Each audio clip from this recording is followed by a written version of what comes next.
Hello বন্ধুরা, welcome back to my channel. আশা করি তোমরা সবাই খুব ভালো আছো। আর আজকে তো আমি চলে এসেছি তোমাদের সঙ্গে একটা রেসিপি শেয়ার করবো বলে। ঠিক আছে, আজকে সারাদিন এগুলো ভ্লগ নয়, আর 2-4 দিন ভিডিও তোমাদের দেওয়াও হয়নি। তো আজকে দেখো এই রেসিপিটা তোমাদের সাথে আমি শেয়ার করছি। এটা সন্ধ্যার জলখাবারে বা একটা টিফিনের আইটেম হিসেবে খুব ভালো যায়। রেসিপিটা দেখতে পারো তোমরা ট্রাই করে। তো এটা হচ্ছে রাঙা আলু দিয়ে রস বড়া তৈরি হবে। ঠিক আছে, অনেকটা পান্তুয়ার মতন দেখতে হয়, কিন্তু খেতে এটা রস বড়াই হয়। তো রাঙা আলুগুলো আমি সেদ্ধ করে নিয়েছি, প্রেশার কুকারে সেদ্ধ করেছি আমি, যাতে একটু টাইমটা কম লাগে। আর এবার খোসাগুলো ছাড়িয়ে নেব আমি। আর আমার আলুটা না একটু বেশি কুক হয়ে গেছিলো, মানে আমি সেদ্ধ করার পর প্রেশার কুকারের ঢাকনাটা খুলে রাখতে ভুলে গেছিলাম, তো যার কারণে একটু বেশি কুক হয়ে গেছিলো। আর একটু কম সেদ্ধ করলে ভালো হয়। তো আলুগুলোর খোসা ছাড়িয়ে নিলাম, দেখো। আর এরপর এর মধ্যে আমি অ্যাড করব ময়দা। হ্যাঁ, ময়দার সাথে আর একটু চালের গুঁড়ো আমি অ্যাড করে দেবো। ঠিক আছে, আর একটা জিনিস আরও অ্যাড করেছি আমি, সেটা হচ্ছে অল্প একটু সুজিটা অপশনাল, দিতেও পারো নাও দিতে পারো, তবে ময়দা চালের গুঁড়ো এই দুটো কিন্তু দেবেই। ঠিক আছে, আর ময়দাটা পরিমাণ বুঝে, যতক্ষণ এটার মধ্যে একটা স্টিকি ব্যাপার না আসবে, বেশ সুন্দর একটা মানে নরম নরম ব্যাপারটা থাকলে হবে না, যে বেশ তাহলে গোল যে শেপের গড়বো আমি, সেই জিনিসটা আসবে না। তো এটা মাখতে থাকলে পরে ধরলে যারা যখন হাত দিয়ে মাখতে হবে জিনিসটা, মাখতে মাখতে সেটা বোঝা যাবে। এবং আলুটা কিন্তু ঠিকঠাক প্রপার সেদ্ধ হতে হবে, না হলে কিন্তু আলুর মধ্যে যদি ডেলা ডেলা থেকে যায় শক্ত শক্ত, তাহলে ভালো হবে না। এটা পুরো একদম আটা যেভাবে আমরা মাখি ঠিক সেই প্রসেসেই মাখতে হবে, তার থেকে একটু নরম হবে জিনিসটা, সেইভাবে করে করতে হবে। অতিরিক্ত বেশি ময়দা হবার ইউজ করলে পরে ময়দা ময়দা হয়ে যাবে, তো আলুর প্রপার টেস্টটা আসবে না। তো দেখো এইভাবে করে আমি মেখে নেব। মেখে এবার এগুলোকে ঠিক যে যেরকম সাইজে চাও সেরকম শেপে মানে গড়ে নিয়ে, ল্যাংচার মতনও করা যায়, গোল গোল পান্তুয়া শেপেও করা যায়। তো গড়ে নিয়ে তারপর ওটাকে ভেজে নেব। তো চলো দেখতে থাকো।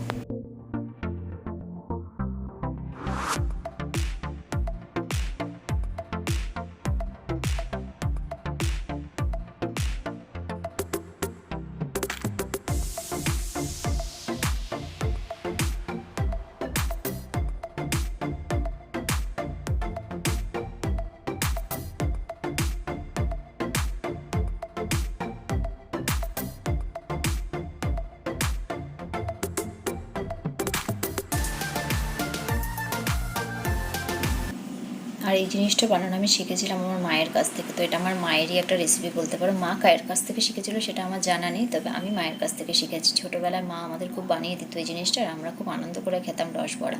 অনেকটা পান্তুয়ার মতো লাগতো। দোকান থেকে পান্তুয়া কিনে খেলে কটা আর খাবো, আর দোকানের মিষ্টি তো তার চেয়ে বাড়িতে বানিয়ে দিলে পরে মন ভরে খাওয়া হতো। তো আমার মেয়েও এটা দেখে খুব আনন্দ পেয়েছে, জানি না কতটা ভালো খাবে, তবে আমার মেয়েও পান্তুয়া খেতে ভীষণভাবে ভালোবাসে। তো ওকে উদ্দেশ্য করে মেনলি এই জিনিসটা বানানো। তো ভাবলাম বানাচ্ছি যখন, তো তোমাদের সাথে রেসিপিটা শেয়ার করেই দিই।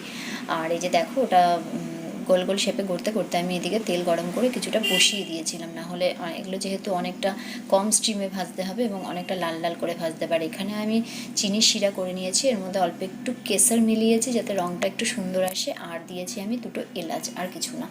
ঠিক আছে, আর যে চিনির শিরাটা হবে সেটা কিন্তু একদম ঘন হবে না, যে হাতে তার তার হবে সেরকম নয়। এটা যেহেতু রসবড়া হবে, তো রসবড়ার শিরাটা একটু জল মানে লিকুইড ভাবটা বেশি থাকতে হবে। ঠিক আছে, একটু বেশি গাঢ় করার দরকার নেই, একটু পাতলা শেপে হলেই হবে। আর এবার আমি পরপর রসবড়াগুলো মানে ভেজে তুলে নেব। তুলে নিয়ে এবার যেহেতু শিরাটা জাস্ট করে রেখেছি, তো একদম যে ঠান্ডা হয়ে গেছে সেরকমও নয়, আবার অতিরিক্ত গরমও নয়। এভাবে দিয়ে এটা সারা রাত ধরে রেখে দিলে পরে পরের দিন সকালে খেতে এটা খুব ভালো হয়। সেদিন রাতে খেলে পরে রস ঢুকবে না ভেতরে, তো শিরাটা যাবে না। ঠিক আছে, তো এভাবে করে আমি প্রত্যেকটা বড়া ভেজে নিচ্ছি। তো চলো দেখতে থাকো।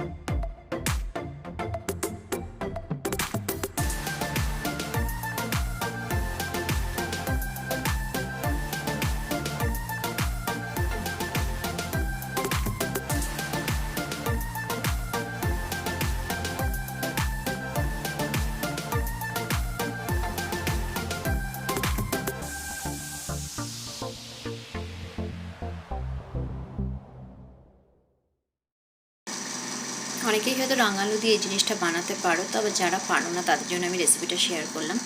তো যারা নতুন তারা এভাবে ট্রাই করো, আশা করি খুব ভালো লাগবে এবং ইজিভাবেই করা যায়। আর এই রাঙা আলুগুলো অ্যাকচুয়ালি এটা করব ভেবে আনিনি, সেদিন যে দেখলে আমি শিবরাত্রির শিবরাত্রির দিন তো আমরা খিচুড়ি করেছিলাম, তো খিচুড়ি খাওয়ার সময়, খিচুড়ি রান্নার সময় আমি ওতে রাঙা আলু দেওয়া হয়েছিল, কিছুটা আনা ছিল, তো ফ্রিজে এগুলো শুকিয়ে গেলে পরে অতিরিক্ত বাজে লাগবে খেতে, তো যার কারণে ওই রাঙা আলুগুলো ছিল যখন ঘরে, তো সেটা দিয়ে আমার কোনো জিনিসই ফেলে দেওয়া বা শুকিয়ে নষ্ট করা বা কিছু সেটা ভালো লাগে না। তো কোনো কিছু ঘরে থাকলে সেটা দিয়ে কি তৈরি করা যায়, নতুনত্ব কি করে খাওয়ানো যায়, এবং বাচ্চাদের মুখে সবসময় নতুনত্ব জিনিস তুলে ধরতে পারলে ওদেরও খুব ভালো লাগে। তো আমি যেহেতু বাইরে কাজকর্ম করি, সব প্রতিদিন হয়তো আমার হয়ে ওঠে না, তো যেদিন একটু সময় পাই সেদিন চেষ্টা করি আমি ওকে একটু আলাদা রকম কিছু করে দেওয়ার, যাতে ওর কাছে প্রত্যেকটা দিন একঘেয়ে না লাগে। আর এই তো ওরা ঘরে থাকতে থাকতে একটা বোরিং ব্যাপার চলে এসছে, সেটা তো জানা কথাই প্রত্যেকটা বাড়ির বাচ্চা কাচ্চাদের মধ্যে, এটা আমার মেয়ের শুধু নয়, প্রত্যেকে তোমাদের প্রত্যেকে যারা যারা দেখছো ভিডিও বা যাদের ঘরে ছোটোখাটো বাচ্চা কাচ্চা আছে প্রত্যেকেই জানো সেটা। তো যাই হোক, আস্তে আস্তে ওদের স্কুলগুলোও চালু হচ্ছে, এবার আস্তে আস্তে আমি আবার অন্যরকম একটা মানে সেই রুটিনে ফিরতে পারবো আগের মতন। আর ওই যে দেখতে পাচ্ছ একটা না কোনোভাবে একটুখানি ফেটে গেছিলো, আমারই ভুল সেটা। তো যাই হোক, আর ওই যখন আমি আলুটা আরেকটা জিনিস মাখছিলাম, তো একটা জিনিস আমি তোমাদের বলা হয়নি, যেটা স্কিপ করে গেছি, তো একটুখানি লবণ দেবেন। মিষ্টি যে কোনো জিনিসে একটু নুন ইউজ করলে তাতে তার স্বাদটা দ্বিগুণ হয়ে যায়, ঠিক আছে।